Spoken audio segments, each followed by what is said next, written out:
cette nouvelle saison, c'est de recevoir quelqu'un qui a lu votre livre et qui, lui, peut-être sera beaucoup plus cruel avec vous, aussi cruel que vous l'êtes avec la femme ingrate, qu'avec l'Afrique, qu'avec aussi l'Europe. On en a parlé, on pourra en reparler. Il n'y a pas de souci. On passe maintenant à l'instant lecteur.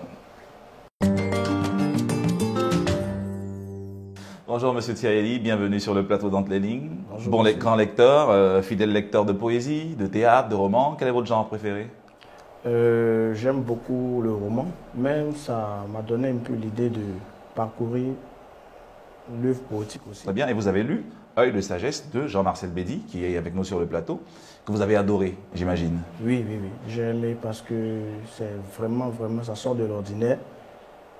Pour un jeune auteur aujourd'hui qui se lance dans ce style littéraire, vraiment, c'est à féliciter. C'est à féliciter, vous l'avez dit.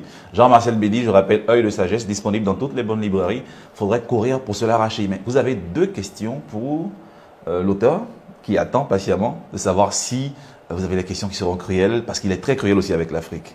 Donc on vous écoute. Oui, la cruauté se voit déjà dans sa manière d'écrire. Alors ma première question, c'est de savoir pourquoi l'auteur attribue le mal de l'Afrique beaucoup dans ses mots à l'Occident. Est-ce que le mal ne vient pas d'ailleurs? D'ailleurs, j'aimerais savoir en fait. Alors, pour répondre à sa question, il faut dire que, je l'ai déjà dit auparavant, le mal de l'Afrique, ce n'est pas l'Occident seulement, c'est l'Afrique elle-même. Voilà. Parce que lorsqu'on est conscient, on sait comment marcher. Lorsqu'on est conscient, on sait comment marcher.